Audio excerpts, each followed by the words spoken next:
Good evening and thank you for joining us for KREM 2 News 10 at 10, where we give you more news in less time.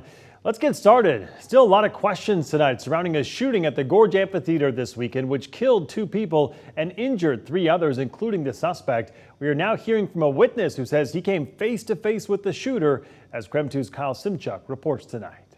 Authorities have still not released the suspect's name or a motive. We've only been able to confirm the gunman was shot and injured by deputies and taken to the hospital. Thousands of people were at this festival over the weekend, including the man you're about to hear from, who says he confronted the shooter and tried to help the victims. Eager to patrol the active shooting at Gorge Amphitheater. I'm not requesting any state assistance. 8:25 p.m. Saturday night, 911 dispatchers are flooded with calls reporting an active shooter at the Gorge Amphitheater, where thousands are attending the Beyond Wonderland Festival. The shooting, according to deputies, happening several hundred yards away from the concert stage in an overflow campground area, where Garrett, who asked us not to use his last name, set up his tent. I ran practically right into the guy. It was this dude holding a pistol. He had he was pointing it at me, had the flashlight on. I was like, what the are you doing? Drop your gun. He was pointing at me, telling me to get away. At 8:48 p.m., the Grant County Sheriff's Office posts on Facebook, active shooter at the Gorge Amphitheater. Seek cover, run, hide, or fight the suspect. Garrett says after he heard gunfire, he ran to see if he could use his medical background to help the victims, but realized it was already too late. As I was running up to them, it was pretty obvious that they were both dead already, because the one female was already pretty gray, and as I was checking on her carotid pulse, which is just up here on her neck, there was absolutely no pulse. Police found 2 people shot to death and another 2 injured. Deputies shot and injured the gunman, who was taken to the hospital. Active shooter is in custody.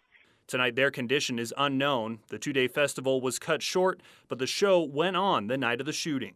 It was a really eerie feeling, hearing the sets booming in the distance while all this was happening. You could hear people cheering and having just an awesome weekend. In a statement tonight, the Grant County Sheriff's Office says it understands everyone's need for more information. However, since their deputies were involved in the shooting, the Sheriff's Office is firewalled from receiving any information about what happened until an independent investigation is complete. Now, we've made several calls to the outside agency in charge of this investigation, but have not heard back. In the studio, Kyle Simchuk, KREM 2 News. We are tracking another deadly shooting tonight, this one out of Kellogg, Idaho. It happened yesterday and 4 people were found dead inside a home. The suspect was booked into the Shoshone County Jail and could appear in court as early as tomorrow. Authorities say the suspect was a neighbor of the victims. Right now, not a lot is known, but Idaho State Police says more information will be shared after the suspect appears in court. KREM 2 was at the scene of the shooting today, talking with neighbors who say they're still shaken up over what happened. We'll hear from them coming up in about 8 minutes.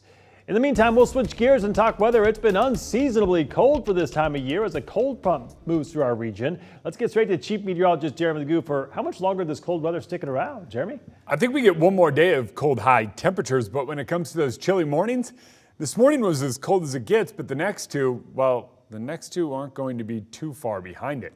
Right now we sit at 54 degrees. Temperatures dropping quite nicely this evening, and the light wind out of the south keeps it pretty steadily dropping. We are going to fall back into the 40s tonight, so just get ready for it. That's all thanks to an atmospheric trough overhead. That trough playing a big role in everything from severe weather out to our east to scattered showers still coming down around us.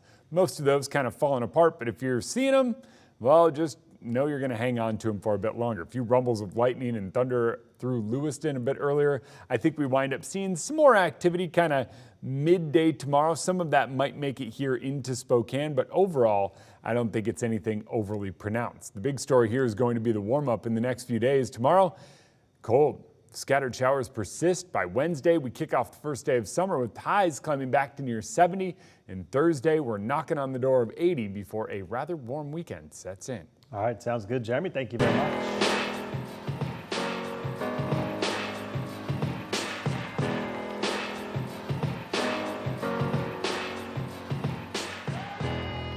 Well, today is Juneteenth, which marks the day the last enslaved African Americans in the U.S. learned of their emancipation. Today's celebrations took place all across the country, including right here in Spokane. Well, this was the scene at River Park Square earlier this afternoon. There were also some gatherings taking place at Underhill Park, where a group was calling for the exemptions clause in the 13th Amendment to be abolished. The clause allows slavery as a form of punishment for a crime. Any labor performed that does not require an individual's consent is involuntary servitude. As we continue to shift our criminal justice system away from ultra punitive measures that have proven to be ineffective, an amendment removing the exception gives us the opportunity to restore dignity and human rights to all people, including those incarcerated. This was just one of many rallies happening across major cities all across the country today. Well, a desperate search is underway for a submersible that disappeared while taking 5 people to the bottom of the Atlantic Ocean to view the Titanic shipwreck. Coast Guard officials say the submarine, about the size of a minivan, carries enough oxygen for about 4 days. The last communication from the vessel was yesterday morning.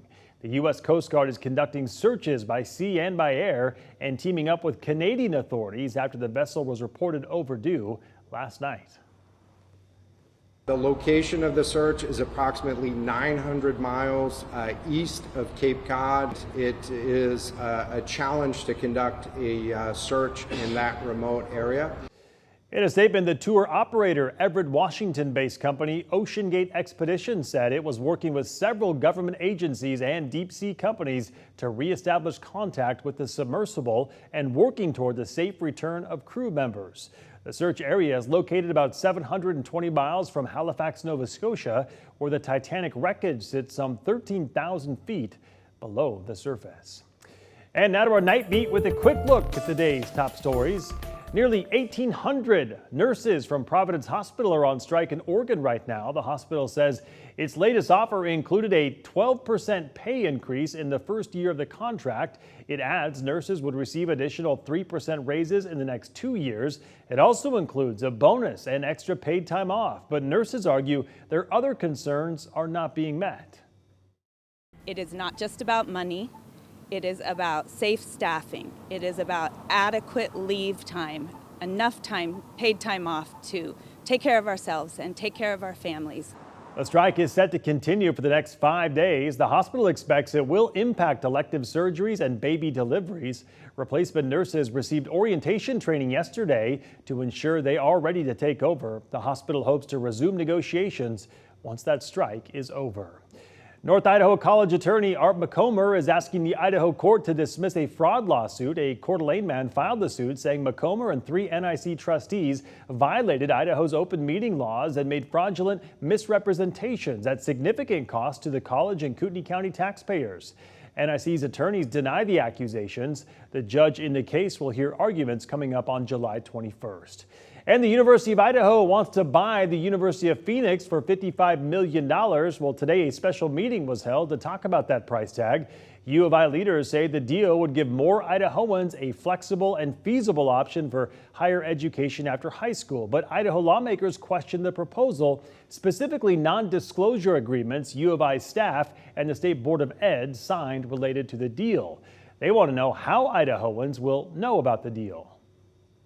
We want to trust, but we must verify. And if we can't verify, we can't trust. We want to ensure that this deal is constitutional, legal, financially sound, and that Idaho taxpayers will not pay the price if the deal does go awry. On the buyer side, what it enables us to do is go in and take a look at the books and records at a detailed level, ask detailed questions, assess for ourselves the risk involved.